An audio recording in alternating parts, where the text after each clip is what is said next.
Bill secretly breaks Liam out of the hospital and goes against the law to save his son.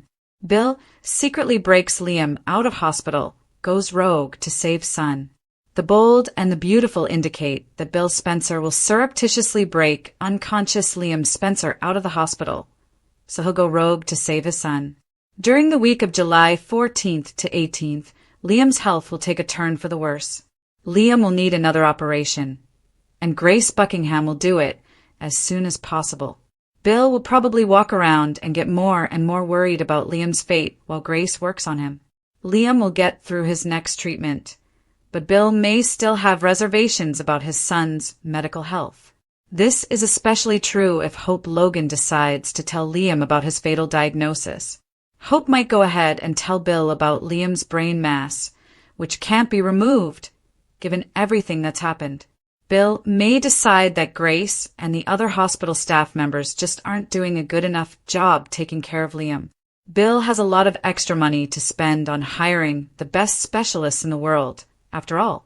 No matter what, Bill is about to make a stunning move. It turns out Bill's going to find Liam while he's still asleep and cart him out of the hospital on the down low. Bill might pay an employee to assist him pull this off. Then, maybe Bill could throw on some scrubs and a medical mask to have the job done himself. The bold and the beautiful spoilers claim that Bill is going to do something dramatic to get Liam out of his current circumstances, no matter what. Since Bill will undoubtedly think he can receive better care for Liam somewhere, he'll do whatever it takes to save his kid. Will this lead to Liam landing at a clinic for some experimental treatment that could save him? How far will Bill go to keep Liam alive and give him more time with the ones who love him? Can Sheila and Finn's shared grief over Luna bring them closer? Bold and the beautiful spoilers indicate Sheila Carter and Finn Finnegan unite over their grief as they grieve Luna's death. Will their shared loss bring grandmother and son closer together? Sheila and Finn unite in heartbreak over Luna's tragic death. A grandmother's regret and a father's complex grief bring unlikely connection.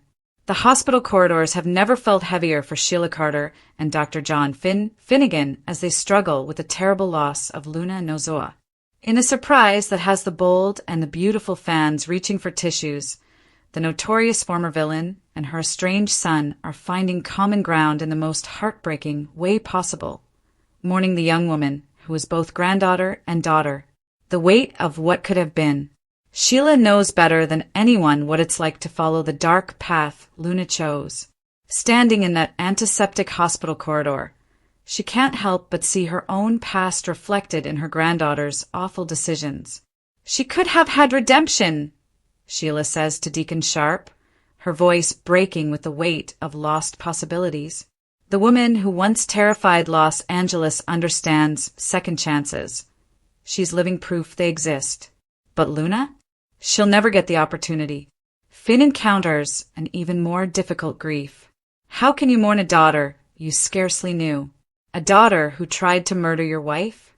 The good doctor remembers a different Luna, that bright-eyed little girl who used to look up to her big cousin with such admiration, before he learned the truth, before everything went so horribly wrong.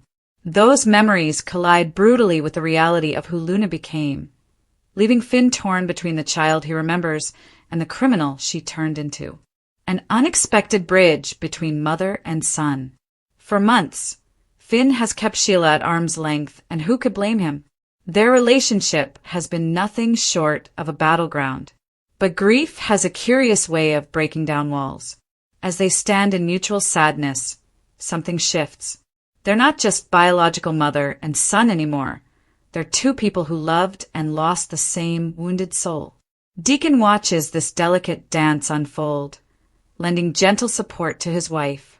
He's become Sheila's rock during this horror, proving that even in the darkest situations, love can offer light. His constant presence allows Sheila to be vulnerable in a way spectators rarely see. Gone is the calculating villain. In her place sits a grandma drowning in grief. The shadow of missed opportunities. What haunts both Sheila and Finn most? The heartbreaking knowing that things may have been different. If Finn had been in Luna's life from the beginning, would she have taken such a dark turn? The question tortures him.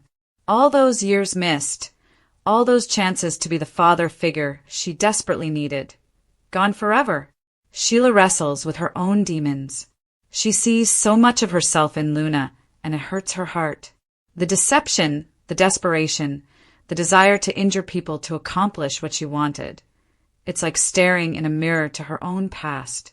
But Sheila found her way back from the darkness. She discovered love, acceptance, and an opportunity to change. Luna will never have that journey. The parallel isn't lost on viewers. Here stands Sheila Carter, once the most feared lady in Los Angeles, sincerely mourning someone who followed in her wicked footsteps. The irony is as painful as it is deep. Will tragedy forge a new beginning? As Finn and Sheila negotiate this unknown realm of shared loss, the broader question looms. Could Luna's death be the catalyst that finally brings them together? Steffi Forrester watches from the sidelines, her own thoughts muddled by Sheila's previous bravery in trying to save her from Luna's attack. The lady she's loathed for so long lost a toe trying to protect her. How does anyone process that? The writers have built a situation where there are no easy answers. Finn can't simply forgive and erase years of trauma, but he also can't deny that the lady standing before him, shattered by grief, is his mother. And she's the only other person who genuinely understands what he's experiencing right now. Deacon's calm support might be the key. He's walked his own redemption route and knows that sometimes tragedy opens doors we never expected. As he hugs Sheila through her sobs, he offers hope that people really can change, that families can heal, even after the worst imaginable circumstances. A family forever changed. The ripple consequences of Luna's death spread well beyond the hospital walls. Lee Finnegan absorbs her own loss, while allegations circulate about her suspected complicity in faking Luna's death. Poppy Nozawa's surprising admission that she's glad her daughter is gone has created a fresh split that may bring Finn even closer to Sheila. When your child's own mother celebrates their death, where else do you turn but to the grandma who sincerely mourns? This tragedy has reshuffled the deck in ways no one saw coming. Enemies might become allies. Long-standing grudges might ultimately disintegrate. And in the middle of terrible grief, a broken family could just find a way to bring itself back together. Will Finn allow Sheila to soothe him? Can shared grief do what years of apologies couldn't? As The Bold and the Beautiful examines these important topics, one thing becomes very clear. Luna Nozawa's death, as awful as it is, might well be the beginning of something unexpected. Sometimes it takes losing someone to find your way back to the family you never dreamed you'd have. Is Poppy really that cold and uncaring? Is she really that cold of a mother? That's what a lot of The Bold and the Beautiful fans can't help but question when it comes to Poppy. Keep reading below for everything you need to know. Is Poppy really that cold and uncaring? During the most recent episode of BNB, Lee had to share the devastating news to Poppy that her daughter Luna had died from her gunshot wound. As many fans already know, Luna and Liam battled with the gun that shot Liam before he turned the handgun around and shot her. With everyone in the hospital room with her, Poppy looked both cold and heartless when her only answer to her daughter being dead was good. In fact, Lee, Finn, Steffi, and Hope were all surprised by Poppy's cold-hearted reply. Of course, the internet surely did have a lot to say about the topic. Some admirers and critics alike even replied with, "She appears to be cold and uncaring, but I like to think she believes her daughter is at peace and is no longer suffering mentally or emotionally." Is Luna really dead? Another critic of the show wrote, "It's ridiculous to think Luna is redeemable after murdering 2 people, kidnapping 2 people, holding Steffi in a cage and attempting to murder her, shooting her grandmother, shooting Liam and threatening Steffi with a gun, and holding multiple people at gunpoint. Poppy isn't a good person either, and she's only said what everyone was thinking." And then there was this comment as well. "If I were Luna's mother, I would be glad she was gone. She killed 2 innocent guys and nearly killed another one. A psychopath as Luna is never deserving of anyone's trust. The usual tale that my childhood was bad should never explain cold, brutal murder." And there you have it, guys. The Bold and the Beautiful airs weekdays on the CBS network. Check your local listings for times. In the meantime, let us know what you think by sending us a message with your opinions in our comments area below. Hope dumps fiancé after shocking Carter/Daphne truth. The Bold and the Beautiful teasers and updates indicate that Hope Logan and Carter Walton might be going towards a split rather than a fairy tale ending. Even while Carter is determined to make things right this time and fulfill his vow of becoming a nice guy, he could still wind up losing Hope. Secrets have a way of coming out exactly when you don't want or expect. Deacon Sharp appears to be apprehensive about Hope potentially enduring heartbreak, although he is making an effort to fulfill his daughter's wishes. This is the reason Deacon recently had a talk with Carter and effectively offered his blessing for the engagement. Naturally, Deacon reiterated that Carter must not mess things up, but secrets have a habit of popping out exactly when you don't want or expect them to, and Daphne might have a secret. Sadly, it looks like that's precisely what Carter is on course to accomplish if Daphne Rose returns to town. Fans of B&B know that Steffi Forrester is eager for Daphne to come to Los Angeles to assist with the launch of her new fragrance. Daphne's return could spell disaster for Carter and Hope's engagement. Despite Daphne's refusal of Steffi's request, it's likely she might alter her choice shortly. There's no question that Hope and Carter have profited from Daphne's absence. However, if Daphne returns, it could signal difficulties for Carter and Hope's wedding preparations, particularly if she has been covertly involved with Carter. After Carter overheard Hope and incorrectly understood her connection with Liam Spencer, he found comfort in Daphne's companionship.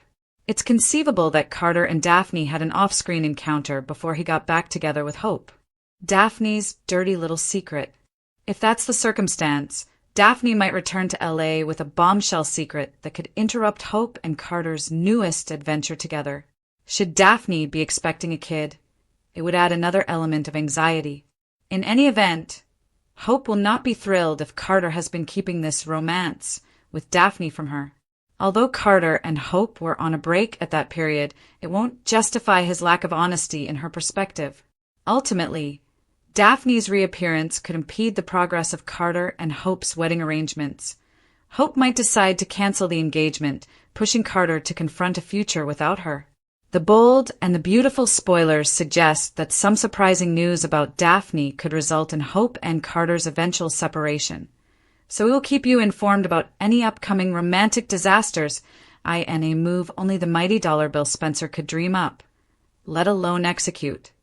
Los Angeles became the stage for a staggering betrayal of medical protocol, parental desperation, and the burning fire of guilt that only a father on the edge could bear. For weeks, Liam Spencer had teetered on the border of life and death in a sterile hospital bed, his body immobile, his mind imprisoned in a comatose zone no one could access. After surviving Luna Nozoa's horrific shooting rampage, a catastrophe that had already claimed some lives and left others forever altered, Liam's future was meant to rest in the hands of expert care. But Bill Spencer had other ideas. When Dr. Grace Buckingham verified what Hope Logan had feared all along, that Liam had a huge, inoperable brain tumor rendering every new surgery a pointless exercise, Bill didn't only lose trust in the system. He lost trust in Hope itself. The whispers of a terminal prognosis crept through the hospital hallways like a phantom, infiltrating every conversation, every prayer, every anguished glance from Hope, Steffi, and even Deacon Sharp, who watched with heavy shoulders while Liam's monitors beeped a constant lullaby. And yet, it wasn't grief that engulfed Bill, it was wrath. Fury at himself for not defending Liam. Fury at the physicians for doing enough instead of everything. Fury at the universe for even daring to toy with the life of his son.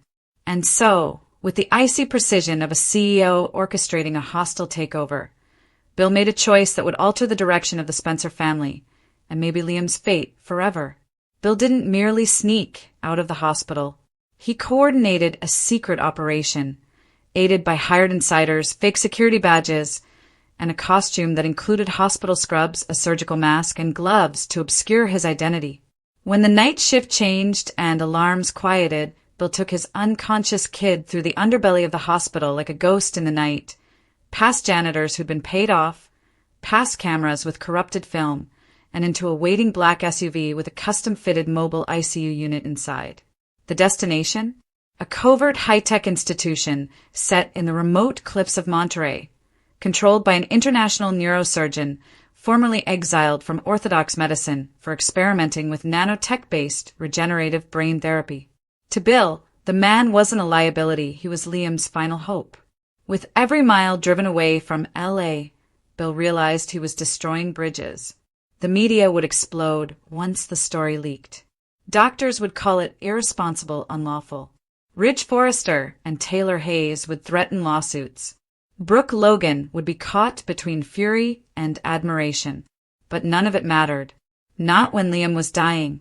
Not when the man who shot Sheila Carter in defense of Steffi, who had suffered for years between the women he loved, now had days, maybe hours left. This wasn't about reputation. This was about resurrection. Back in the hospital, the aftermath was nothing short of chaos. Grace Buckingham reported Liam missing minutes after noticing an empty bed and broken 4 tubing.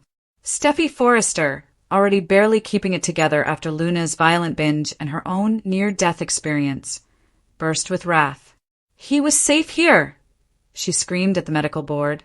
But it was Hope Logan's reaction that shook the room. Quiet, trembling disbelief followed by a howl that seemed to rock the building's foundation. "He was right here. I was simply sitting with him." She collapsed into Brooke's arms, unaware that her fiancé's fate was now in the hands of a man operating far outside the law. Ridge phoned the police. Taylor offered psychological insight, but nothing could explain the purpose behind a parent willing to go rogue to save a son whose diagnosis was branded terminal. Or so they believed. And while the hospital board searched for explanations and Bill Spencer's name flashed over every news channel from Los Angeles to New York, the man himself remained locked away in a gated compound, looking over Liam like a lion defending his cub. The therapies were experimental, painful, risky, but Bill didn't flinch. "He's got a daughter," he reminded the doctor. "A little girl who still needs her dad. You do whatever it takes." Back in Los Angeles, the aftermath tore through the family like an earthquake. Wyatt Spencer sought to keep the journalists at bay, while Steffi and Hope battled over blame. Hope maintained that Bill had a right to know everything. Steffi chastised her of trusting Bill with too much. Even Sheila Carter weighed in from her own corner of sadness, having just buried her granddaughter Luna and barely survived herself. "You think I'm the danger?" she hissed at Ridge when he confronted her in the hospital cafeteria. Bill Spencer just kidnapped his own son. But not everyone saw Bill's actions as wicked. Brooke Logan, plagued by memories of nearly losing hope as a baby, understood. "He's not trying to hurt Liam. He's trying to save him," she told Ridge softly, though her voice trembled with dread. Meanwhile,